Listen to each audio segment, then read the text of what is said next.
என்றும் நேசமணி சமையல் சார்பாக உங்கள் அனைவருக்கும் இனிய பொங்கல் நல்வாழ்த்துக்களை தெரிவித்துக் கொள்கிறேன். இன்றைக்கி நம்ம பார்க்க போகிறது பொங்கல் அன்னைக்கு வைக்கக்கூடிய ஸ்பெஷல் சாம்பார் தாங்க பண்ணியிருக்கிறோம். 7 வகையான காய்கறிகளை வச்சு நம்ம பண்ணியிருக்கோங்க. ரொம்ப ரொம்ப டேஸ்ட்டாக செஞ்சு அசைத்திருக்கோங்க. அதை பார்க்குறதுக்கு முன்னாடி இன்றைக்கி பிறந்தநாள் மட்டும் திருமண நாள் கொண்டாடுற எல்லோருக்குமே என்னுடைய வாழ்த்துக்கள். இப்போ வாங்க நம்ம ரெசிபி எப்படி பண்ணலான்னு பார்த்துடலாம். 200 கிராம் துவரம்பருப்பு எடுத்துருக்கிறேன். நல்லா கழுவி வச்சு 2-3 தடவை கழுவிட்டு வச்சுருக்கிறேன். இதோட 5 பல் பூண்டு சேர்த்துக்கலாம். கொஞ்சமாக மஞ்சத்தூள் சேர்த்துக்கலாங்க. இப்போ கொஞ்சம் தண்ணி சேர்த்துக்கலாம். இப்போ துவரம்பருப்பை ஒரு விசில் வச்சு நான் வேக வச்சு எடுத்துக்கிறேங்க. நீங்கள் உங்கள் வீட்டில் உங்கள் குக்கர் எத்தனை விசில் வச்சா வேகுமோ அந்த அளவுக்கு விசில் விட்டு இந்த பருப்பை வேக வச்சு எடுத்துக்கோங்க. பாருங்கள், இப்போ நம்மளுக்கு துவரம்பருப்பு நல்லா வெந்து வந்துருச்சுங்க. பாருங்கள், நல்லா வெந்துருச்சு. இந்த அளவுக்கு வெந்தால் போதும். இப்போ நம்ம குழம்பு அடுப்பில் வச்சுக்கலாம். குழம்பு வைக்கிறதுக்கு முன்னாடி இன்றைக்கி என்னென்ன காய்கறி எடுத்துருக்கோன்னு பார்த்துடலாங்க. கேரட் கொஞ்சம் எடுத்துருக்கிறேன். பச்சை மொச்சப்பயிறு எடுத்துருக்கேங்க. கொஞ்சம் பீன்ஸ் கொஞ்சம் எடுத்துருக்கிறேன். 2 வகை பூசணி எடுத்துருக்கேங்க. வெள்ளை பூசணி, மஞ்சள் பூசணி. உருளைக்கிழங்கு 2 உருளைக்கிழங்கு எடுத்துருக்கிறேன். ஒரு 3 கத்திரிக்காய் எடுத்துருக்கேங்க. கொஞ்சமாக சாம்பார் வெங்காயம் எடுத்துருக்கிறேன். நான் இன்றைக்கி 7 வகையான காய்கறி எடுத்துருக்கேங்க. எப்பயுமே பொங்கல் அன்னைக்கு இந்த மாதிரி மொத்தமாக நிறைய காய்கறிகள் போட்டு சாம்பார் வைக்கும் போது அந்த சாம்பாரோட டேஸ்ட்டே செம்மையாக இருக்குங்க. இப்போ வாங்க நம்ம எப்படி சாம்பார் வைக்கலான்னு பார்த்துடலாம். பாருங்கள், சாம்பார் வைக்கிறதுக்கு பாத்திரம் அடுப்பில் வச்சுக்கிட்டாச்சு. ஒரு 3 ஸ்பூனுக்கு ஆயில் விட்டுக்கலாங்க. பாருங்கள், நம்ம ஊற்றின எண்ணெய் நல்லா சூடாகி வந்துருச்சு. இப்போ நம்ம வெங்காயத்தை சேர்த்துக்கலாங்க. கூடவே 5 பச்சை மிளகாய் எடுத்துருக்கேங்க. இதையும் சேர்த்துக்கலாம். கொஞ்சமாக கருவேப்பிலை எடுத்து வச்சுருக்கேங்க. இதையும் சேர்த்துக்கலாம்.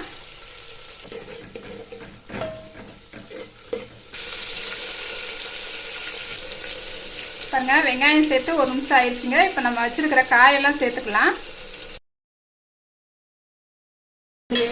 எல்லா காயுமே சேர்த்துக்கிட்டாச்சுங்க. பாருங்கள், இப்போ நான் காய்கறியை ஒரு கடாய்க்கு மாற்றிக்கிட்டேங்க. அதில் அவ்வளோவா எனக்கு தெரியலேன்னு ஒரு ஃபீலாக இருந்துச்சு. அதனால் நான் அந்த மாதிரி கடாய்க்கு மாற்றிக்கிட்டேன். இப்போ இதில் ஒரு 5 தக்காளி பழம் எடுத்து கட் பண்ணி வச்சுருக்கேங்க. இதையும் சேர்த்துக்கலாம். கொஞ்சமாக உப்பு சேர்த்துக்கலாங்க. நல்லா கலந்து விட்டுக்கலாம்.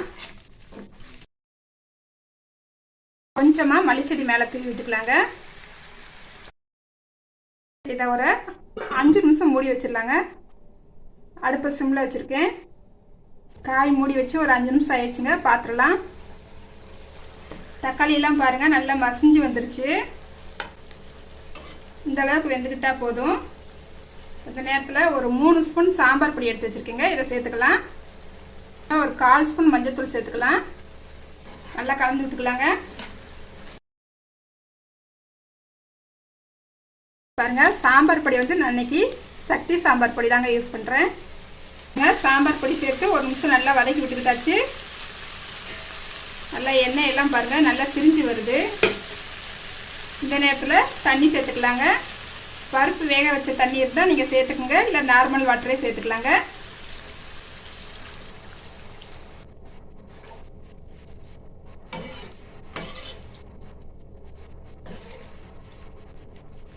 நான் இப்போ சேர்த்துருக்கிற தண்ணி ஒரு 400 ml இருக்குங்க. அதாவது ஒரு பெரிய கிளாஸ்க்கு 1 கிளாஸ் சேர்த்தோம்னா சரியாக போகுங்க. பாருங்கள், கொதி வர ஆரம்பிச்சிருச்சு. மறுபடியும் ஒரு 5 நிமிஷம் மூடி வச்சிடலாங்க. பாருங்கள், நம்ம மூடி வச்சு 5லேருந்து ஒரு 7 நிமிஷம் வேக விட்டுருக்கேன். காயெல்லாம் நல்லா வெந்துருச்சுங்க. இந்த அளவுக்கு வெந்தால் போதும். இப்போ வேக வச்சுருக்கிற பருப்பை சேர்த்துக்கலாங்க. கொஞ்சமாக தண்ணி சேர்த்துக்கலாங்க.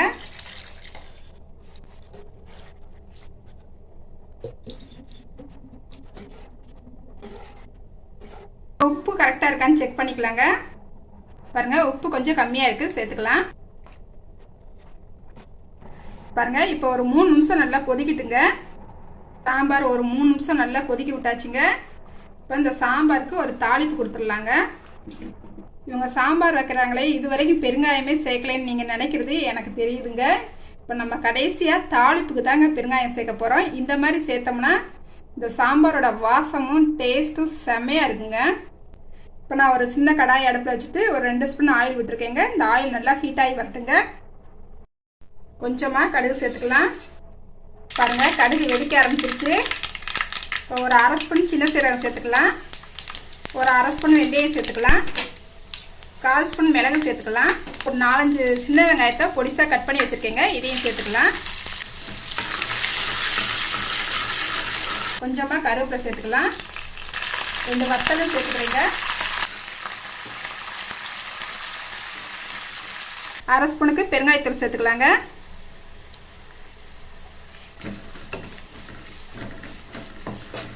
இந்த அளவுக்கு வதங்கினா போதும்.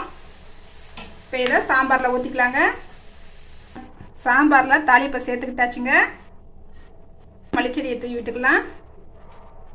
நல்லா ஒரு கலந்து விட்டுக்கலாங்க.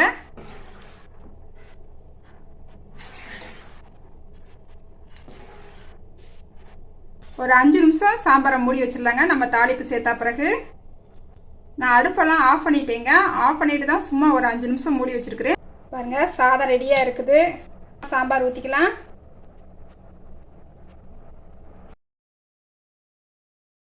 இன்னைக்கு எங்கள் வீட்டில் சாம்பார் சாதத்துக்கு அப்பளம், சோயா 65 செஞ்சுருக்கோம், கோஸும் பாசிப்பருப்பும் போட்டு கூட்டு பண்ணியிருக்கோம். இப்போ நம்ம சாம்பார் எப்படி இருக்குன்னு டேஸ்ட் பார்த்துடலாங்க. சும்மா வாசமே சும்மா ஜம்முன்னு இருக்குங்க. சாப்பிட்டு பார்த்துடலாம். சாம்பார் வந்து ரொம்ப ரொம்ப ரொம்ப டேஸ்ட்டாக இருக்குங்க. மிஸ் பண்ணாமல் பொங்கலுக்கு இது போல் சாம்பார் உங்கள் வீட்டில் நீங்களும் ட்ரை பண்ணி பாருங்கள். ட்ரை பண்ணிவிட்டு எப்படி வந்துச்சுன்னு கமெண்ட்டில் சொல்லுங்கள்.